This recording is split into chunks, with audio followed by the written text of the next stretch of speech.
already did Alright. 15 minutes. Wait, it's supposed to be set at 15 minutes. It is. The first one is 13, and then the next it's 2, just so you can Okay. go. Alright. So what we have here is community college stigmas.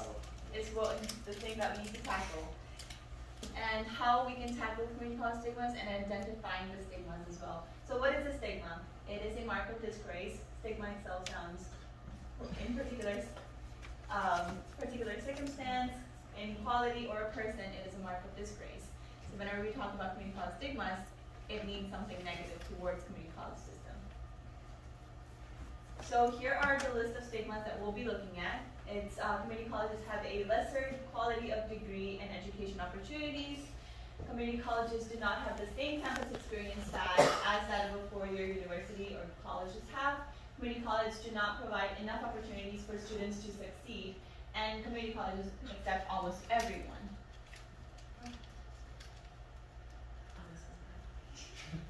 So we're going to discuss the quality of education at community colleges. So something that you guys may have heard, like if you're a president, you may have heard measurable skill gains in the Board of Trustees meeting. I know they're just talking about it in the last one I was at. So it's an indicator that's required by the Workforce Innovation Opportunity Act. So basically what it is it's designed to measure a college success and growth with their students of what they are learning. So as you can tell, the measurable skill gains within the community college system, 2018 to 2019, it was 39%, and then it grew to 42. So right in here, we were kind of in COVID. So that's kind of neat to see that even though we were going through like a pandemic, it didn't go down. And then it's actually continuing to go up as we go. So that's showing that even though like people are like, oh, community college, why are you making Keep touching it. Oh, the screen? Yes. Oh. So just to show that even though it's like, oh, it's a community college, like you aren't getting good education, it's still showing that people are learning and that the education and what they are learning is expanding year by year. Here we have North Carolina. So in case you guys don't know, North Carolina is the third largest community college system in the United States. We actually do have community colleges within North Carolina that are ranked the top. So we have Stanley at number 20 out of 326 of best online colleges in America. We have Randolph as,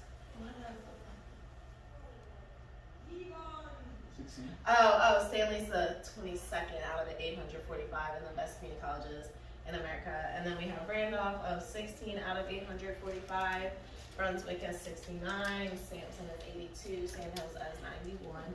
So we do have high numbers up within the top community colleges out of all the United States. So here is some graphs about transfer students.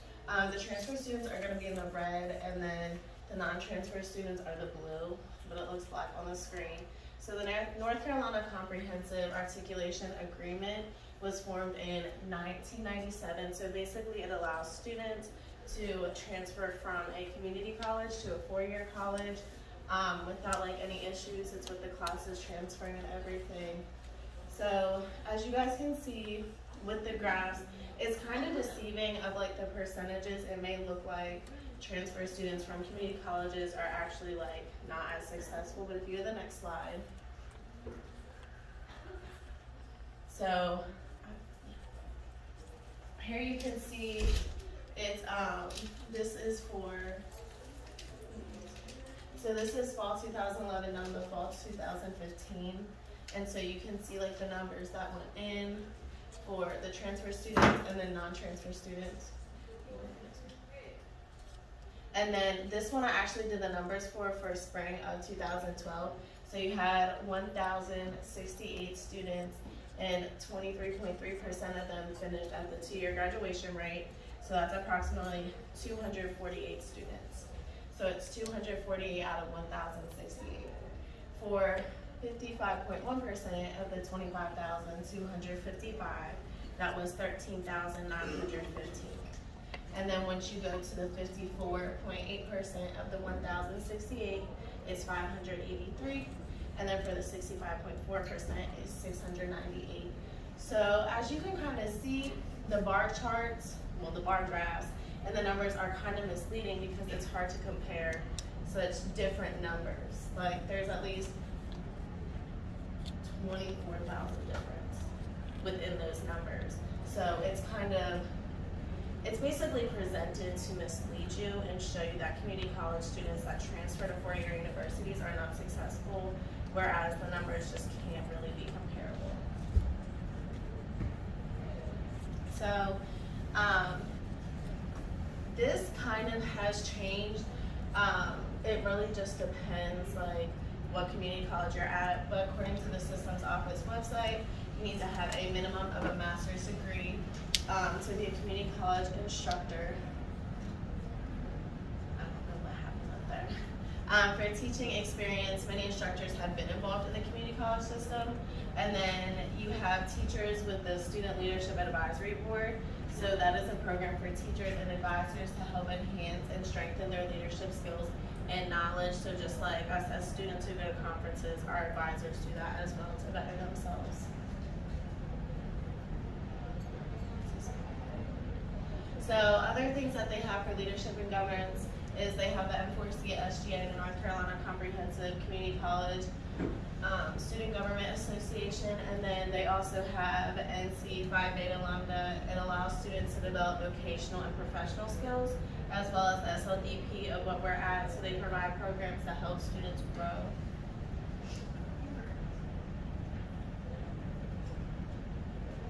Oh, this is mine. Opportunities.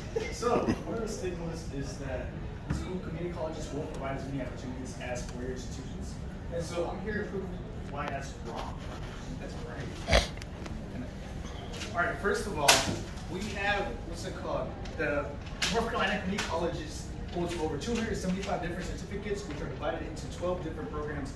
And the areas include things from associates in general education, all the way to industrial technologies, to transportation systems technologies. So this just shows that we already have a wide variety of academic programs that fit not only four-year institutions, but also pathways that lead directly to jobs.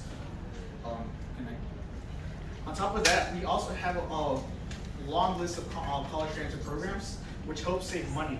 One of the best college transfer programs that we provide, not for high school graduates, but for high schools in general, is a dual enrollment program where, well, early colleges and community and dual enrollment programs. I didn't include early colleges here because I didn't check, my bad. But most early colleges are provided by Pioneer County's community college, so they usually work together side by side to provide education and certificates that will be able to be transferred to four-year institutions.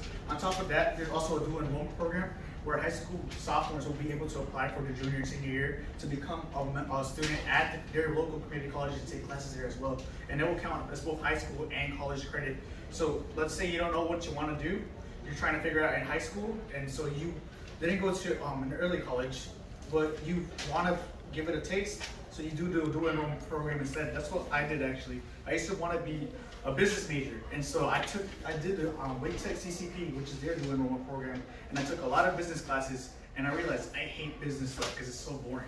So I switched to a STEM major, and honestly, I'm loving it right now.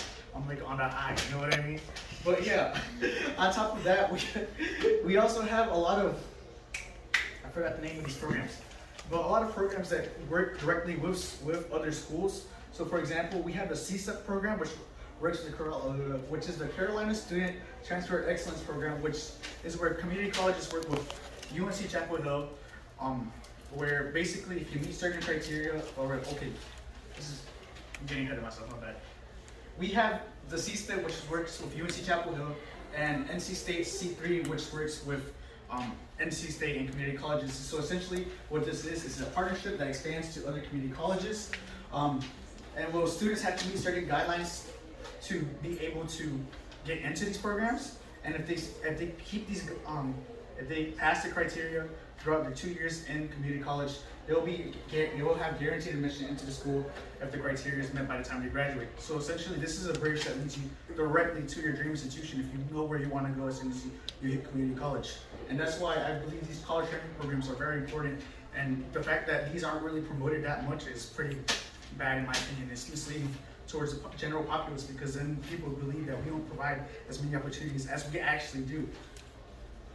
On top of that, we provide a variety of apprenticeships and internships. And so, in case you don't know, basically the difference between an apprenticeship and an internship is an apprenticeship is a long-term. It's 1 to 3 years, while internship is usually short-term, less than 6 months. Apprenticeships will usually lead to,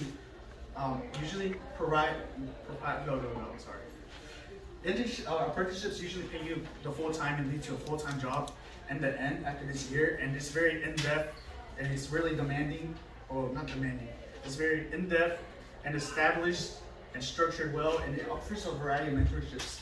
So some examples of the apprenticeships that some schools provides are for SciTech's LEAP program, which is Learn and Earn Apprenticeship Program, and WakeTech's WakeWork, where basically they get their trade skills and trade classes and set up a work study 4 credits where they can go into a field that will hire them and take them in and train them basically to be ready to do their thing. And on top of that, we also have internships. One of the most recent and most newest internships that recently came out was WakeTech Start, which is STEM Academic and Research Training Program. I'm from WakeTech, and I'm actually an ambassador for it, so I know a lot about it. But basically, to summarize this, we started this in 2017 as a unpaid internship program, but we recently got the ball rolling, and we recently got a $1.4 million check for the National Science Foundation to help. I can see. to help, what's it called? Students find their passion in the STEM field, and I feel like this is something that every community college could use. And well, if we get the ball rolling on things like this, we can also show that every community college can use it, and we can add it to the things that the schools can provide. And on top of that, community colleges are great for networking. We got a variety of clubs and organizations. We got apprenticeships. We got career fairs. We got small business networks. We got veteran resources.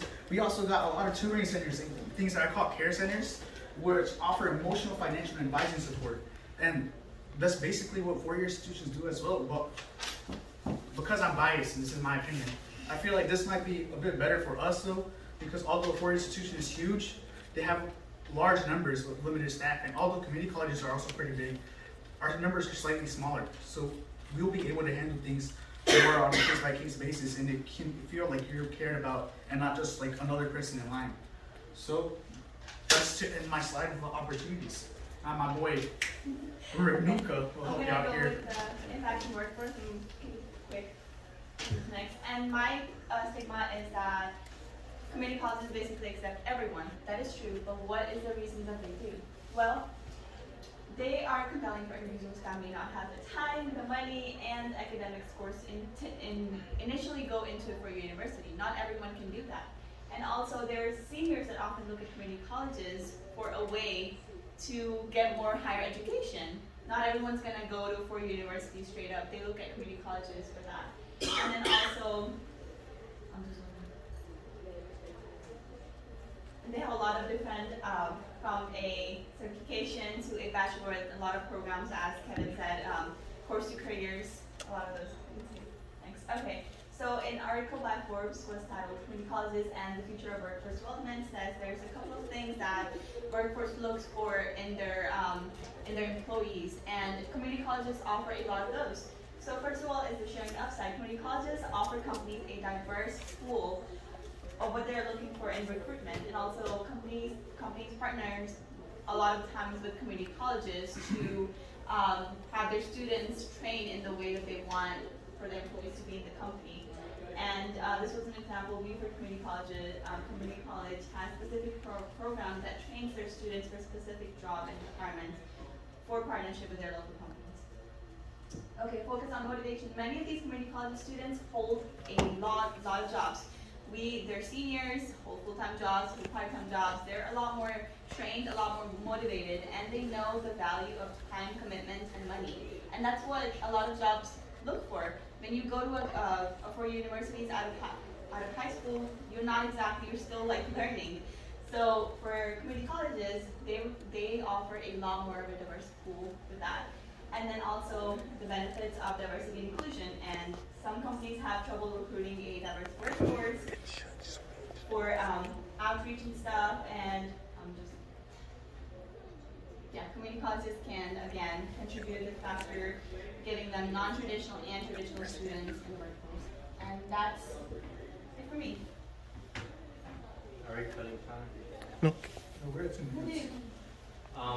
The last thing we're going to talk about is experiences within community colleges. The stigma surrounding this is that community colleges don't provide the same experiences as four-year colleges do. So, one thing I like to talk about with the community colleges is the close community aspect. So with your community colleges, they're small, typically smaller than your four-year colleges. So you get a lot more connections with the people you work around and people within your community compared to the larger four-year colleges. This also creates a better, more friendly environment when you get to know everyone, and it's easier to communicate between people. There's more involvement within community colleges compared to a four-year. You get more chances. There's less competition because there's less people. One of the great opportunities I got to participate in was SLDP because of the smaller size that our campus has. And it also allows your advisors to connect better with you based on yourself as an individual rather than just looking at you as another student within the school. And this is a chart of the number of students that was involved with different clubs within community colleges. It's more personalized, so it offers a lot of different clubs, and I know a lot of community colleges, if you just get a certain number of signatures, you can make your own club and personalize it to the way that you want to, which is something that at four-year colleges is really hard to do. So you can go and create your own club and share your interests based on your personality and who you are. We're skipping that for time. And our last thing will be our solutions, and the question we have for y'all is, how can we get rid of or minimalize the stigmas around these community colleges? So here's a couple of things that we thought of, or success stories that should be supported by the local news channels, like for the long youth commitment grant that came out for high schoolers, that they're getting free tuition, 2021 graduates and 2022 graduates, free tuition, free books, free everything. So I'm paying $0 for my college right now, $0 for books and everything. So those type of short stories, there was a news channel, Fox, I think, I forgot, but they did a story on me to promote that long youth commitment grant. So I think there should be more success stories that should be supported by the local news channel, and then also creating bridges between community colleges and the lower education systems, such as high schoolers, middle schoolers, and elementary schoolers, where we have to start quicker, because every time I just thought of my parents, they're like, you have to go to 4 universities. I didn't know about community colleges until I found out about the commitment grant. So I think we need to create the bridges and maybe create more focus groups where we bring high schoolers to our colleges, where we teach them and talk to them about community colleges. On top of that, it's not just bringing students over to the college and college going in. There's more of getting the community college to be more active within the community, within each groups in general, just so they know who we are in general. Because the media, it's part of the reason why this stigma is there. Like, if you ever look at old shows and movies, they always show that community college is the worst option ever, the last option, the second option. If you go there, you're pretty much the lowest of low, and that's what we're considering. That's the conception that we have been given by the media. So we can get rid of this conception by the media with some support of our local media and some support of our community, and I feel like these stigmas can be minimalized at most.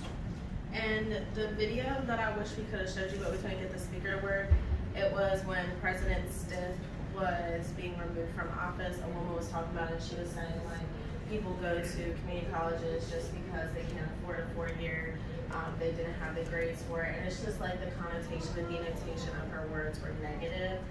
We're not gonna do the icebreaker, but I just want to run through and show you stigmas that you guys will hear.